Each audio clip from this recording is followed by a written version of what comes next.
Hi everyone and welcome back. This is our second video from Maternal Mental Health Chats. The lovely Jackie and Kate. And so this video we're going to be talking about anxiety. Anxiety, yes. So it's a big word. What does that kind of look like? Anxiety is when everyone feels worried. Everyone has a worry, and worry is not a bad thing because it makes you think. But it's when it becomes a little bit more worrisome, where you kind of, where you might be worried, but nobody else is worried about that. And it's, and you're starting to feel a little bit, panicky. And lots of things can be happening. You can break into cold sweats. You could be, totally worrying about your own health or about what's happening for your baby, or, walking out on the street, like things just start to get a wee bit, and it comes out of the blue. It's just not a nice and intense feeling. What it also can happen is that you can get some irritability with it, and get titchy when people don't understand, why you're so worried about things. And it can be quite a really lonely place to be. And I think that we flip anxiety out about, if I'm worried about something, I'll be like, oh, I'm a bit anxious about this. But like it is a real thing, and it can be really scary and not nice to be in. No. So what other kind of like physical symptoms would you say, like it sort of feels like? You get tingling. You can get really rush of breath. You could just be sitting at the lights driving along, kind of like, oh my gosh, what's happening? Your face strains. You don't know why. You're just feeling this really intense worry and anxious about it. But you might even not know why you're feeling anxious at all.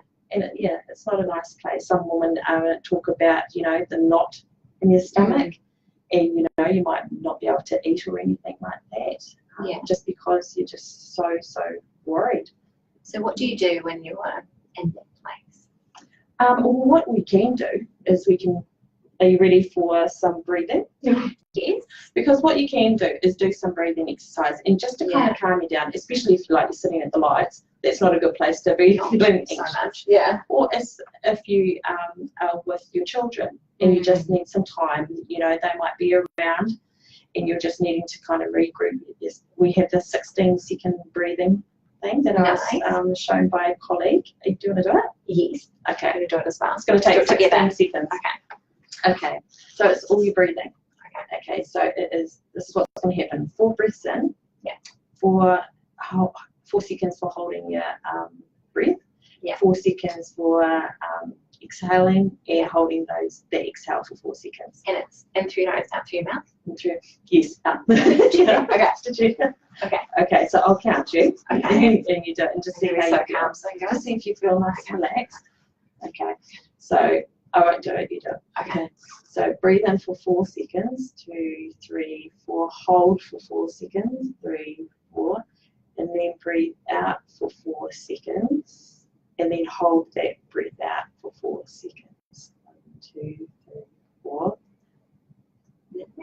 And what it does is it makes you stop and think. It's about being mindful of what you're doing, because you actually have to think, you actually have to count, and it's about being mindful and kind of regrouping. It's almost like 16 seconds of time out for yourself. You just need to kind of okay, this is what I'm doing, this is what I need.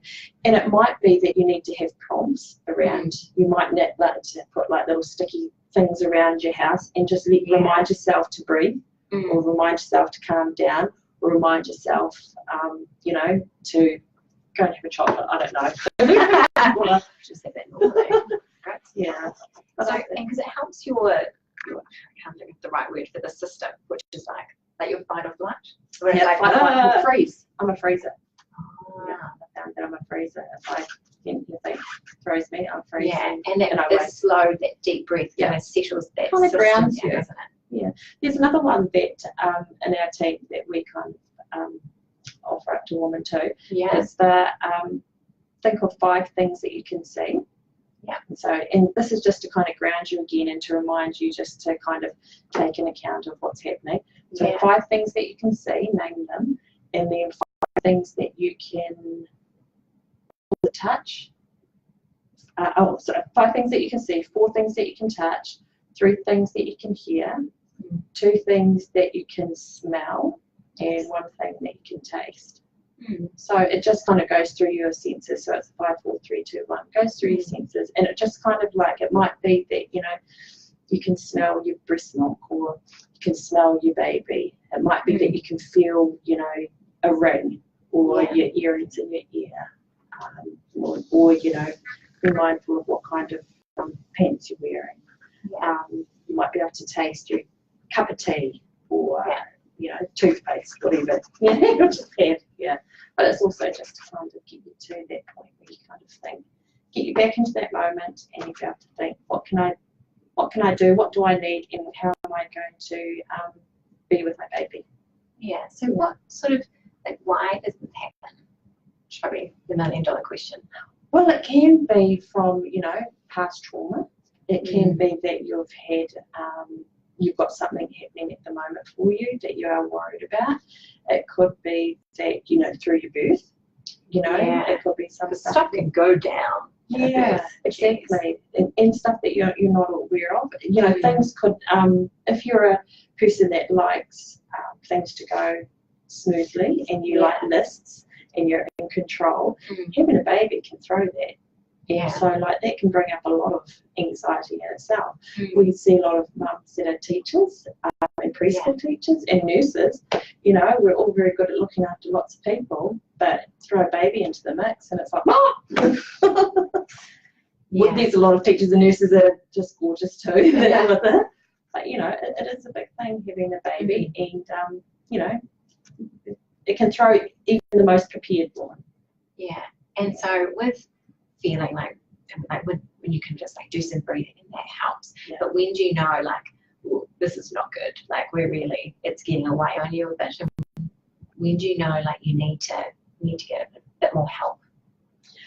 I imagine there's a real kind of spectrum. There is. I mean, of course we're allowed to worry, but I think that's when it's getting out of control, when you know, you don't want to do things because you can see this happening. When you're starting to avoid things, or we're starting to relive things. I mean, I think it's a good idea to, you know, be able to talk to someone about, you know, and even have a chat with your friend and say, hey, this is what I'm feeling. Is that normal? What do you think? And then they go, no. Oh, cool. Get the chat. And that's when it's a good idea. And then, you know, go and see your, talk to your Plunket nurse, or talk to your GP. And also we've got PlunketLine too. What's that number? 0800 933 922. I still got a job. Yes. So like talking your Plunket groups, talking your antenatal groups. And because this can happen kind of while you're pregnant too, and after birth. Definitely. But talking is the most important thing. And also, don't forget, it's a good idea to, you know, nominate somebody, give somebody permission to say if you're just feeling a bit off, you know, how does that look? So, like, again, if I said to you, hey, Kate, remember you said to me if you were feeling just a few funny things that I could say, and I'll just say to you, hey, remember that? Nice. You just said a few weird things. Are you feeling okay? What are you thinking about that? What are your expectations about that? Is that worrying you? It's just those kind of things. So it could be good too with other people watching, like, as we've been talking about these different sort of what it can look like, to keep an eye out too for the women in your own lives. So maybe you've had babies or sisters or, you know, friends that just keep it in the back of your mind as you're sort of talking with them. You're like, that doesn't seem quite right. And then just talking. Because talking really is the best thing you can do. This isn't a big secret. It doesn't need to be a big secret. No, we're just trying to live. Nobody grows up thinking, gosh, I can't wait to have anxiety. Nobody does. But you know, it creeps up on us. And so we just need to be able to talk about it, and it's just one of those things. So I mean, if one of our children said to us, hey mum, I've broken my leg, you'd be like, okay, well, that's cool. We know what to do with that. We go and see the GP. And I think that, you know, if one of our children come to us and say, hey, mum, I've got anxiety, and it's like, cool, really normal, let's go see your GP. So I think that, you know, we should just keep it, this is just what happens and this is what we do. It's really awesome. Cool. Thank you so much, Jacquie. Again, if you do have any questions at all, feel free to comment them below or to send us a DM, or you can give the gorgeous PlunketLine ladies a call on that 0800 933 922. We'll be back soon with our last video. We'll be talking about depression and also some kind of depression in dads as well, and then kind of what to look out for friends and family. You can be like, I think something's going on, and how you can support them in that. So thanks very much. We'll see you again soon.